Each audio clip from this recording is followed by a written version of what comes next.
I mean, I will be honest. Sometimes when the same clients that they used to start and they give me those face that, oh, I don't know if I want to do that. I just want to slap them. Could add another little red flag on there, like if they don't have a style. Yeah. I feel like that's another red flag, because if they don't have a style, then you're like, well, have you trained anybody? Do you train Yeah. yourself? Do you have experience before? Like what?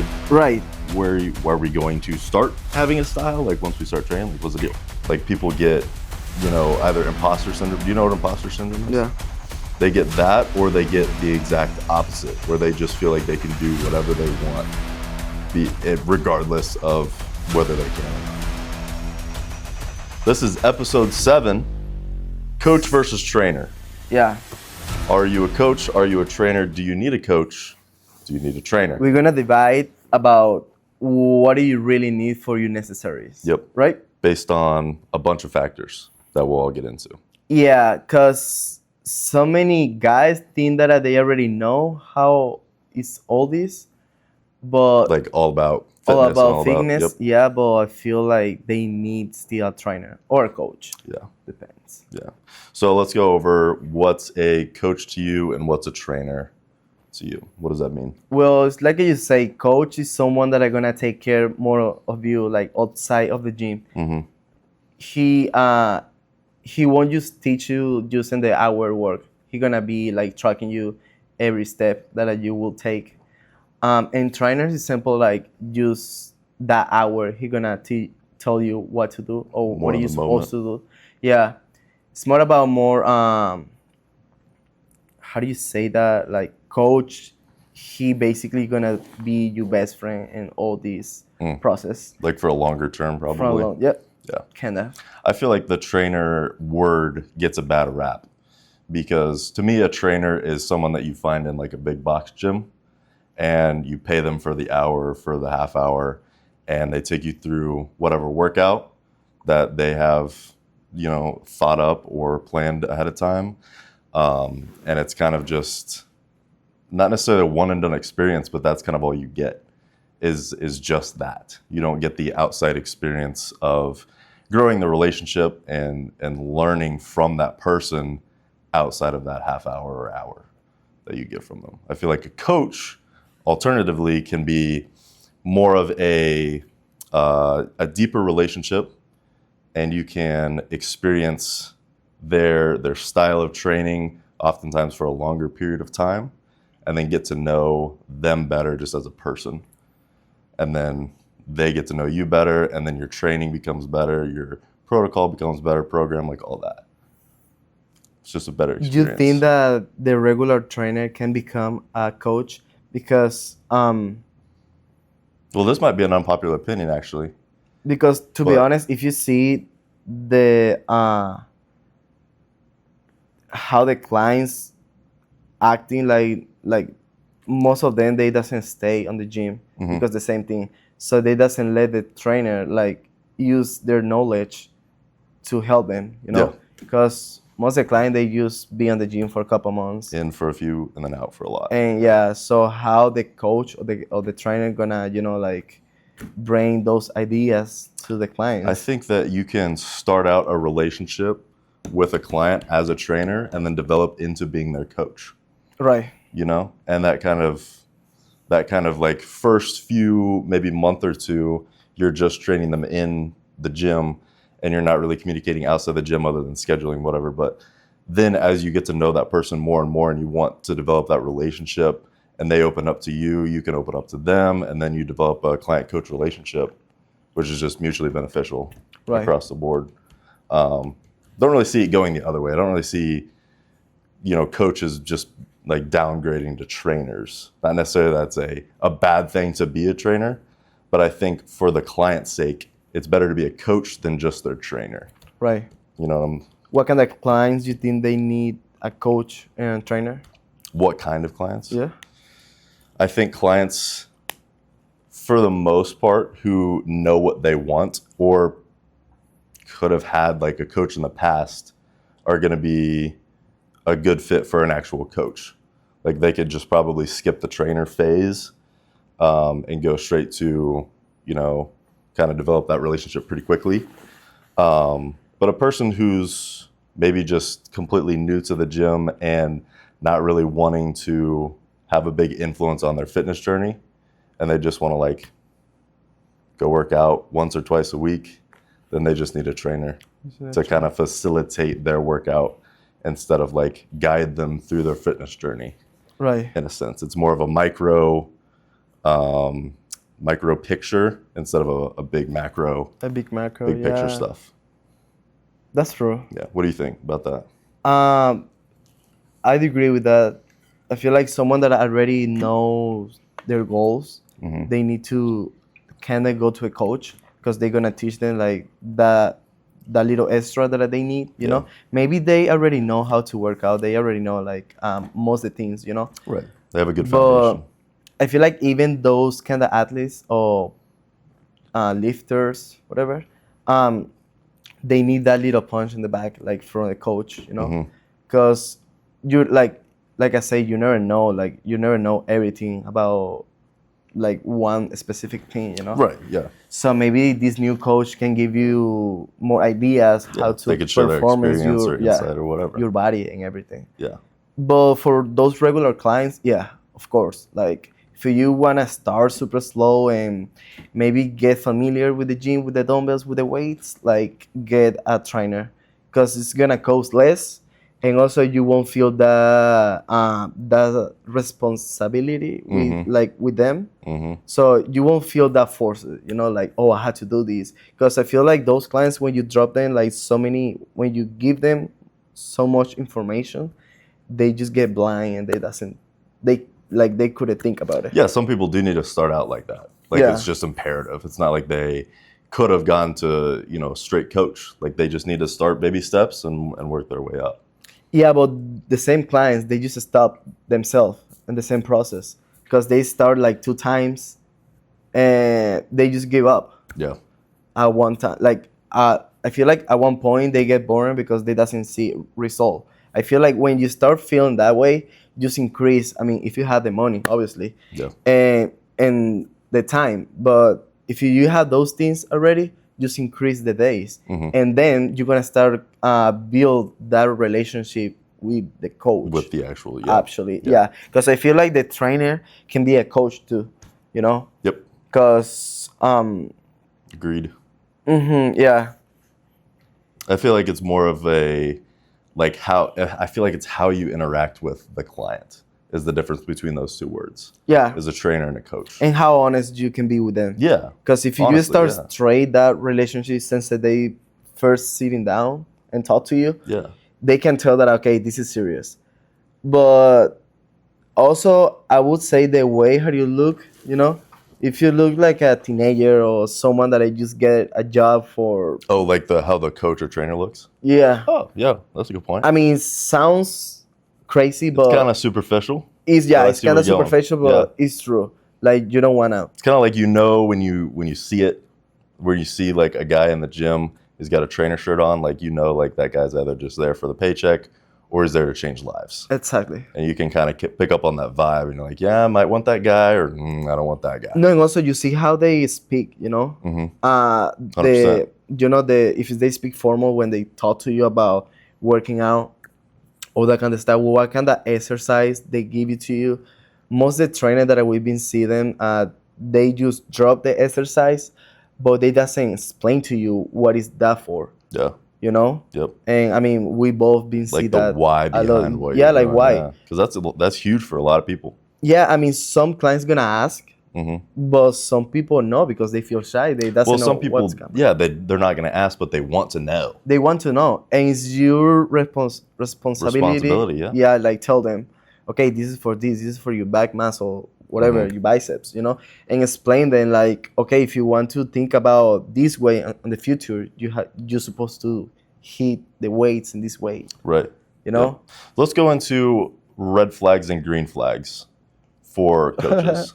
Okay, let's go into that. So like the other day I was at home gym, not this gym, other gym, and I'm doing my lift and I see a client and a coach, and the client's like form is not ideal. I don't know what they're training for specifically, but whatever it was, it couldn't be like to a high level of professionalism. The coach was just not really paying that much attention, like literally just counting 1, 2, 3, 4, 5, and then saying hold, and then rest, and then they were done with that set. And they just kind of like chit chatted in between, and then kind of did that the whole workout. And I was like, he's not really like circling them. He's not really like providing other cues other than like just saying the numbers of reps that they're on. So like to me, that's just a red flag. Like those 3 things, like just counting the reps, not providing insight like during the set or after the set, and then not like getting off of his butt and walking around, and he's just sitting there. It's not that he's on his phone or anything, but he's just kind of sitting there. It's like that's an immediate red flag for me. Maybe some other ones could be like not as noticeable because you have to probably be in that client coach relationship to maybe at least pick up on that. 1 week, yeah.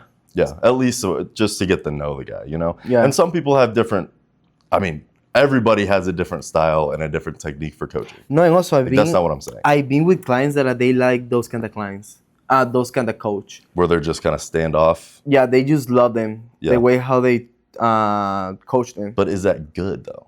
Exactly. Are they getting what they need? Right. I don't think so, because that's not how I train. That's not how you train either. You don't just sit there and count the reps. Like you're circling, you're calling them out when they're messing up. You're motivating them, like all these different things. But even if a client likes that, doesn't mean that it's good for them. Exactly. You know, that's not a good coach. Mm-hmm. Yeah, you just losing your money. Right. Yeah. What about the green flags? Green flags, I would say open communication, not only like whenever you're training, but outside of the training session, especially with scheduling, with payments, with like all that kind of businessy side of things. Like if you notice that your coach is kind of lackadaisical in communication just in general, then that's kind of either they're super busy and too busy for you, which they shouldn't be because you're their client, or they're just terrible at time management. That to me is the biggest. You asked green flag? Yeah. I just gave you a red flag. No, it's green flag. Oh, it's green flag. Yeah. So flip that around. You're good. So flip that around. They're good at communication Okay. as a green flag. Okay. Yeah. I think I started out like that. Anyways. You started with that, yeah. Whatever.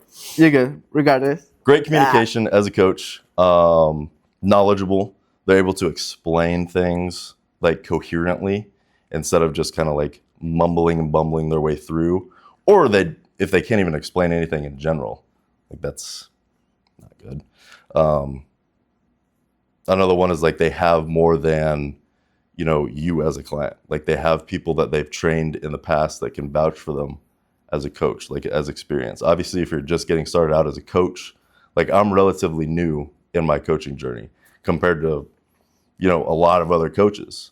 But I've still got people that I've trained in the past that can vouch for me, and that really helps. Kind of obviously my own confidence, but also it shows people that I can make a change in their life. No, and also you be making time to learn about how to be a better coach. Yeah, you take time even when you're coaching. Yeah, because I feel like when those guys take this certification, they just stop right there, Mm-hmm. But to be honest, their certification to be personal trainer or coach is nothing. It's not. It's very easy. Yeah, it's nothing. I feel like after that is when you put your own work and you start investigate like more about 100%. how I can make the macros or make a really good nutrition plans or exercise.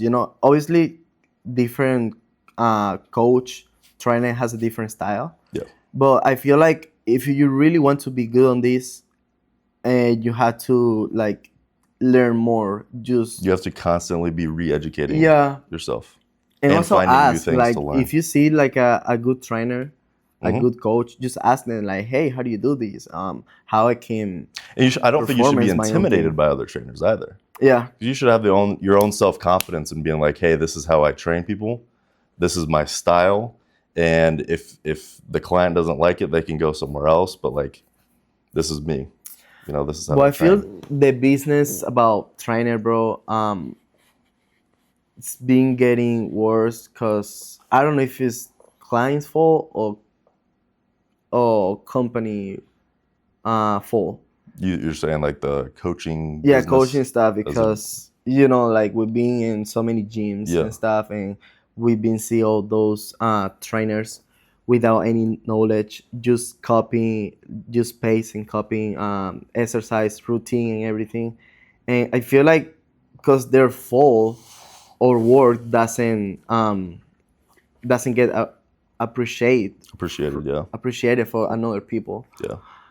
So I don't know who's the fault first, I don't know but that you can fault one group, like either the coaches or the clients. I think I think it's the just company, to be society. honest, because they I just really think society in general has just kind of put a damper on it. Like with social media, like people get, either imposter syndrome. Do you know what imposter syndrome is? yeah, They get that, or they get the exact opposite, where they just feel like they can do whatever they want, regardless of whether they can or not. Which to those extremes are extremes. Obviously, they're on one side or the other, but like finding that niche in the middle is where we kind of get lost.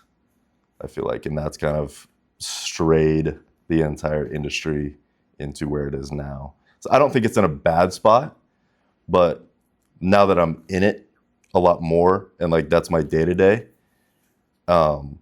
it's more obvious to me. I don't know that anybody would tell a difference looking in from the outside. Like, right. I have no idea what's going on in the oil industry, But Yeah, like if you're obviously. in the industry, you know things, and you can pick up on signals and stuff. Right. Also, the going back to like big box gym trainers and stuff. If you're a brand new trainer, or maybe you've got like a little bit of experience, whatever, I don't really have a problem with, new trainers coming in and wanting to learn.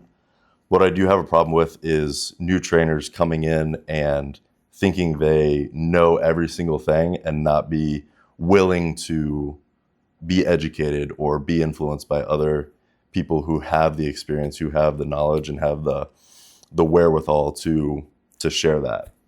And they're just kind of, these new trainers are kind of closed off and like just really closed-minded and set in their ways, when their ways are set by very limited experience and knowledge. It's like, that's not a great Yeah. place to start. Like the previous place we were at, we kind of got to experience that Yeah. a little bit, didn't we? Pretty much. Yeah.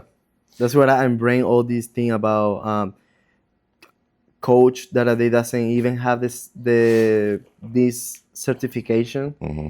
and they get clients, because more the company just care about make the sales, Make sales, yep. So when the people they actually has the knowledge, they maybe doesn't have the same luck. Right. I don't want As in people to other get people. confused. Like we value certifications. That's not what you're saying. No, yeah, obviously. But Certifications at this are important. point, is so many coach that they doesn't have certification, doesn't have knowledge, Right. doesn't know how to do anything, just copy his exercise Yeah. or routine, and literally just tell their clients what to do with another routine. Yeah. Copy paste type thing. Copy paste, yeah, pretty much. So that's why we just into this conversation right now. It's not about the certification. Right. And like places will help you get your certification and whatnot. But it's not like the certification is going to make or break your training career. Right. It's essential because that shows that you at least have been exposed to the information required to, change lives or whatever your goal is. But I've learned more outside of doing my certification, actually in the weeds training, Right. and coaching and talking to people and learning. And I knew that just because doing other things, like you never learn as much if you're on a computer reading a textbook than in real life. In real life. But you have to go through that little spurt in your life of doing the dirty work, reading the books, taking the tests, and then you can go out Right. and chat and learn and all that stuff. All that kind all of the stuff. good stuff, yeah. Yeah. That's true. Yeah. Can you see my red flags? Yeah, let's yeah, go for it. Of course. I forgot about that. No, you're good. You're good. How many you got? You got a lot? I do. I got a few, but Let's go over reds and greens. First one, if you see your coach use their phone on your reception, run away. You can't be standing right there. He won't pay attention to you. No. He don't pay attention to you process like nothing at all. So that first one, that's a really, really big red flag. If the coach use their phones in the middle of the reception, no, skip that. I know we've talked about this before. Yeah, but but it's really serious. It's a big deal. Maybe maybe their parents called them. They had to do something, but ask like, "Hey, I'm sorry, I had this call." Yeah, I there's had to always test, you know? exceptions and circumstances. But they literally just pay you just 1 hour to you pay attention to them and make them progress in their life. As a general rule of thumb, stay off the phone. Yeah, so you're gonna still use that hour to check your phone and scrolling. Oh yeah, no, that's that. Bro, no, that's bad. Maybe just asking if you wanna record it or maybe take videos, photos, or whatever. Yeah, that's way different. Okay, fine. That's a green flag, actually. Yeah. For me. Yeah, Forgot to mention but like another things about that, no. Scrolling, looking for new exercises. Yeah, to for do. exercise. That's great. It's awesome. That's crazy. That's crazy. That and also I feel like when somebody trying to sell you something like a product or a package, whatever, the way how they stand up, the posture, like the way how they look at you, the eyes contact is very important. If you go into this new gym and you want to get a personal trainer, like make sure that like how they put their shoulders, how they stand up, how they look at you, you know, that's very important because Body language. Yeah, you can see that they know what are they talking about. Yep. You know, or whether they're just trying to snake oil. Yeah. Like the last or experience in that gym. Yeah. Like we literally saw girls like just talking to our clients like, yeah, you know, like do this, and just look at them like you're doing like great. You could not give less of a crap. Yeah, like the clients literally do something wrong, and you were on the other side, like looking at them like, bro, this girl, this guy doesn't gonna tell them like that she's wrong, right? And they just, you're doing great. It's like, fuck no, like that's not right. No, it's terrible. Yeah, because it's not just you. Maybe you don't like that word, but some people are trying to take this serious, you know? Oh yeah. And I mean, I'd say most people who are paying for, you know, a client or a coach or a trainer, yeah, they're trying to take it serious. And when you've got someone like, yeah, literally look at you and say, yeah. But I especially know what you mean whenever they're like trying to sell them. Yeah. You know, you sit them down, and then they kind of go like, yeah, like I had this, just working out, you know. Well, that's crazy. We had those Planix or whatever. No, if you want. Like, obviously, that's not great salesmanship, but regardless of their ability to sell, yeah, like it's more the about posture and your body language is like, you don't even care about this person enough to try. Yeah. No, and also you feel so confident about your knowledge that you express that when you start talking to somebody or you start this conversation about sell something. Because, for example, me, in Spanish, obviously, in English, I feel kind of, you know, but still, I'm trying. Oh, your English is getting better. Thank you. One podcast at a time. Yeah. I'll tell you that. But yeah, like, I know what I'm talking about. And I just trying to be super clear with them. Like, okay, this is what I got. This is how I'm trained. Mm-hmm. That's it. That's pretty much everything. And never break my eyes contact. Yeah, you just lay it all out there. Yeah. Yeah. Because to be honest, I don't have anything to lie to them. You know? Right. I mean, it's simple, you know, give me your energy, motivation, discipline, and let's put the work together and you will see results. Yeah. It's pretty much everything. That's but great. Yeah, if you start talking to some coach and they just, you know, like, well, ask question, guys. Like ask like how long time you've been doing this. Yeah, do some investigation. Yeah, investigation. Like, what is your style when you work out people? Because, for example, he has a different style than me, and happen with any other coach. Every other coach. Yeah. Yep. So ask those kind of things. Like, you used to be a athlete.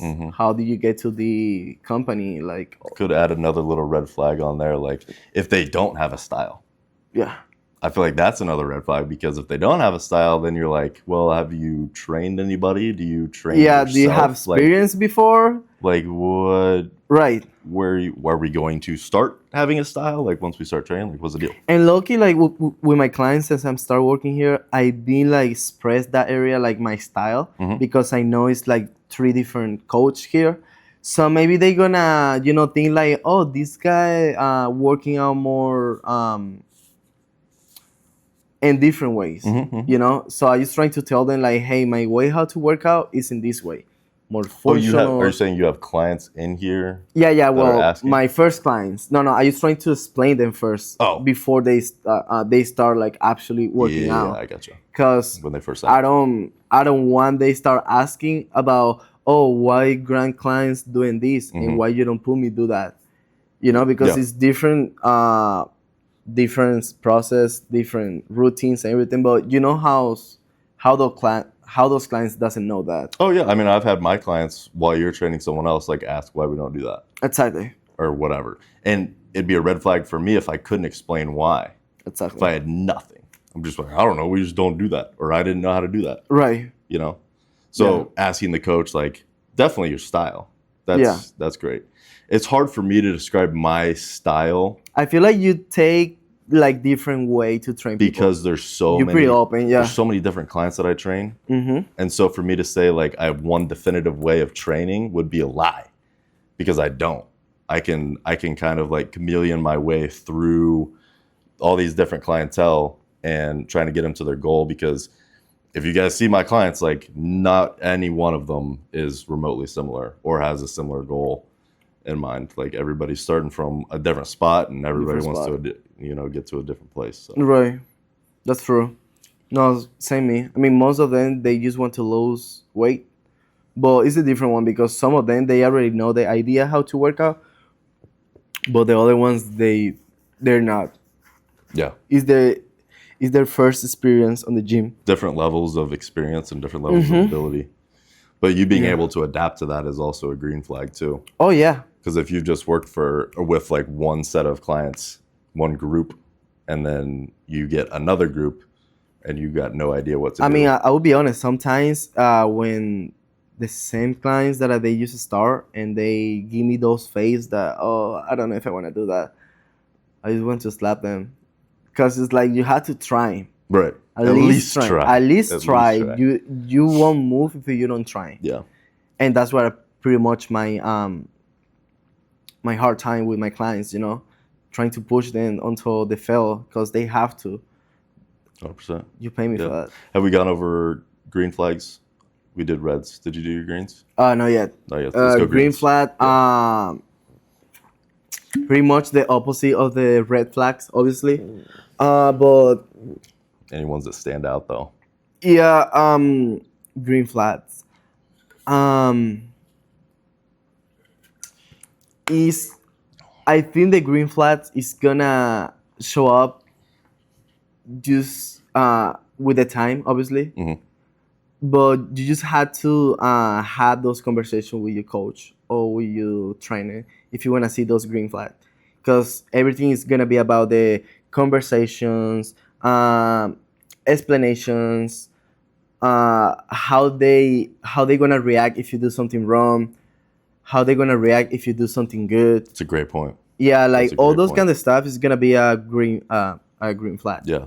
But you had to kind of wait to see those. What would be, going kind of off into this tangent, what would be a great way, or I guess the green flag for you on the reaction side? Like if a client is doing something wrong, obviously you're going to try to, correct their technique, but like on a communication standpoint, how is a coach supposed to respond? What's a good way? I feel the good way is tell them like, hey, I love how you push yourself to do good, but you have to get, you can do better, okay? And literally just tell them what they have to get better. For example, posture. Most of the new clients, they doesn't have posture when they exercise themselves. So kind of start from there. Like positive reinforcement. Yeah, like first say like, hey, you're doing great just to be here. Most of the people just quit. Yeah. But you don't want to drag them down emotionally. Yeah, obviously. When they do something wrong. Yeah, it's more about just fix those little things that they have to get better. Yeah. And I just gonna go that first, like maybe make them feel good, and then hey, you can do better in this way. And even if you just see if they trying to do better, but maybe their bodies doesn't move correctly because most of the people doesn't have that coordination. Coordination, right? But if you see that they cannot try, you have to give them that too. Like, hey, 100%, yeah. good job, you know? Yeah, you could definitely tell when the coordination's not there, for example, but then the effort's there. The effort's there. And it's yeah. like, okay, it's just gonna take time at this point. Yeah. And can't yeah, dog on for just that. keep push them Yeah, to the successful thing. yeah. But yeah, that's gonna be my Your green flag. green flag. Yeah. I like that. Yeah, So well, insightful. in the first day, guys, you won't like you will see like those green flags or red flags. I feel like you gotta wait at least 1 week to see those. I think that's true. I also think there's like I think my greens and reds were more like off the bat, like initial, like hey, does this person have experience? Like you were saying, like what's their style? Asking them questions, stuff like that. You can tell because you don't want to sign up with a coach or be put into a contract and then realize they've got all these bad things that they do or things that just you don't mesh well with, and then you're locked in on a 6-month contract. Oh, like 1 point. We're talking about those clients that they really want to change, but don't expect a good coach or a good trainer if you don't follow their steps.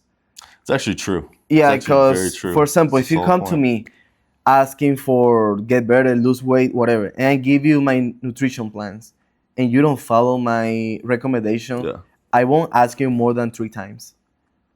Well, You I would can- stop even after one, to be Like honest with you. no, like 2, maybe 3. Hey, you know, like go with a plan, like do your cardio outside. But if after those 2-3 times you don't make any change, like you're gonna still pay me, I'm gonna still working on you without any Right. any motivation. Yeah. On my initial setup with clients, I always do like, okay, here's a training program, here's a nutrition plan. Do you want the nutrition plan? Because that's an add-on. You know, Okay. it's separate, right? Most of them say no, like because in the initial discovery, they're like, I eat pretty good. And that always, to me, means that they don't know how to eat. How to eat. When they say, I eat pretty good. Like, no, you don't, dog. Okay? Yeah, Like, wait, yeah, you for wouldn't- real. We wouldn't be here if you didn't. All right? So we'll just skip that part. I We'll come back eat to pretty that later. good. Yeah, Whatever. that's a red flag. It's of a the big clients, red flag for a client. For clients, yeah. Anyways, so we'll go through like a couple months down the line. They'll get into the training. Say we're going like 3-4 times a week, right? And they come to me and they're like, Shit's funny. Grant, my body weight's not going down. Like, what's the problem? I was like, well, you know, have you been eating pretty good? And they're like, no, I haven't, and it's not going well. Like, I need to eat better. I've been, you know, I just don't know what to eat. I'm like, okay, like we can do a nutrition plan, and like, and then when I initially say like nutrition plan or something about like a meal plan or whatever, you can kind of see it in their face, like it kind of just like Yeah. drops, like the whole mood shift, because they know I'm right, but they know that they're not gonna follow it. They know they're not gonna do it, because that is hard to do, and it's hard to like lock in on something like that. But it takes like a couple of times of like, okay, they come to me, they hear what I have to say, and then they'll go back kind of doing what they're doing, and they come back and they're like, oh, I still don't like it. So it takes a couple of repetitions of that to actually realize like, okay, maybe he's right. You know? Maybe It's he's like, right. Why are you paying me? Why do you trust me with your training and not the other aspects The nutrition, yeah. of your lifestyle? Yeah.